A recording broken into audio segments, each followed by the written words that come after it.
ছুটির দিনে জুলাই গণঅভ্যুত্থান স্মৃতি জাদুঘরে এসে ভোগান্তিতে পড়তে হয়েছে দূর দূরান্ত থেকে আসা দর্শনার্থীদের। জাদুঘর চালু হওয়ার পর থেকে সকালে খুলে দেয়া হলেও শুক্রবার বিকেলে খোলার বিষয়টি জানতেন না অনেকেই, যার ফলে সকালেই পরিবার পরিজন নিয়ে ঘুরতে এসে ভোগান্তিতে পড়েন অনেকেই। জাদুঘর কর্তৃপক্ষ জানায় শনিবার থেকে বুধবার পর্যন্ত জাদুঘর খোলা থাকবে বেলা 11টা থেকে সন্ধ্যা 6টা পর্যন্ত, শুক্রবার খোলা থাকবে দুপুর 2টা থেকে সন্ধ্যা 6টা পর্যন্ত এবং বৃহস্পতিবার জাদুঘর বন্ধ থাকবে। জাদুঘরে প্রবেশের জন্য প্রাপ্তবয়স্কদের টিকিটের মূল্য নির্ধারণ করা হয়েছে 50 এবং শিশুদের জন্য 20 টাকা।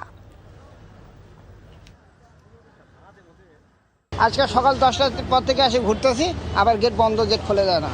কালকে বলে দিত যে সকাল বিকেল 3টা থেকে খুলবে, তাহলে তো আমরা এরকম ভোগান্তিভাবে আসতাম না। বাচ্চা কাচ্চা নিয়ে আসছি, বড় আশা করে আসছি দেখবো। প্রচারণাটা বোধহয় ভাবে জানানো হয়নি যে শুক্রবার দিন 3টা থেকে খোলা, অন্য দিন যখন 11টা থেকে খোলা, সেক্ষেত্রে দেখতে পাচ্ছি আমরা শুক্রবার দিন 3টা থেকে খোলা, কিন্তু এখানে যারা উপস্থিত জনতা কেউই জানে না যে শুক্রবার দিন 3টা থেকে খোলা।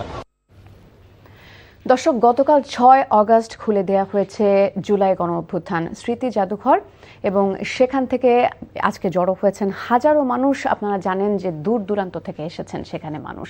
সেখান থেকে সরাসরি যুক্ত হচ্ছেন সহকর্মী জুবায়ের প্রধান। জুবায়ের, জুলাই জাদুঘর আজ কখন খুলে দেয়া হবে আর যারা দেখতে এসেছেন কি বলছেন আসলে? তাসলিমা, আজকে শুক্রবার এবং এই শুক্রবারে জুলাই গণঅভ্যুত্থান যে জাদুঘর রয়েছে এটি বিকেল 3টা নাগাদ খুলে দেওয়া হবে।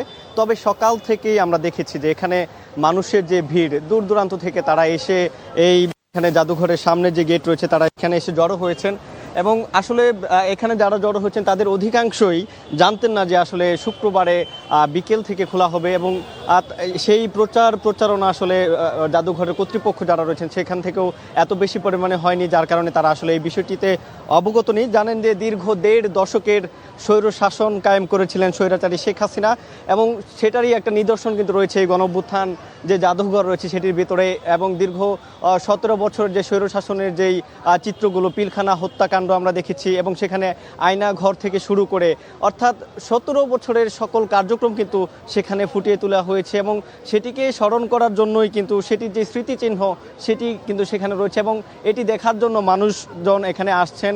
জুলাইয়ের যে 36 দিনের যে আন্দোলন সেটির প্রত্যেকটা দৃশ্য কাহিনী সেখানে সুন্দর করে ফুটিয়ে তোলার যে একটা চেষ্টা সেটিও কিন্তু রয়েছে। তারা বলছেন যে আগামীতে কেউ যেন বাংলাদেশে আবারও ফ্যাসিস্ট না হয়ে ওঠে সেই আহ্বানও তারা যেমন রাখছেন, একই সাথে এই জাদুঘরের যে অব্যবস্থাপনা সেটি নিয়েও তারা বলছেন যে প্রচারণা যেমন বাড়ানো প্রয়োজন, একই সাথে তাদের যে দাবি তারা বলছেন যে কিছু কিছু অব্যবস্থাপনা যেমন বিভিন্ন স্লটে এখানে দেখানোর যে সুযোগ, 11টা থেকে 1টা থেকে 3টা বা 3টা থেকে 6টা পর্যন্ত যে স্লট সেখানে একসাথে 300 জন থাকার কথা রয়েছে, কিন্তু সেখানে একসাথে আরও বেশি জন মানুষও কিন্তু ভিতরে তারা প্রবেশ করছেন। আমরা দেখেছি এখানে যারা রয়েছেন অনেক সকালে যারা এসেছেন তারা ক্ষোভ প্রকাশ করছেন, কেউ মাঝে মাঝে যে তাদের যে উচ্চারিত বিভিন্ন আওয়াজও কিন্তু এখান থেকে দেয়া হচ্ছে।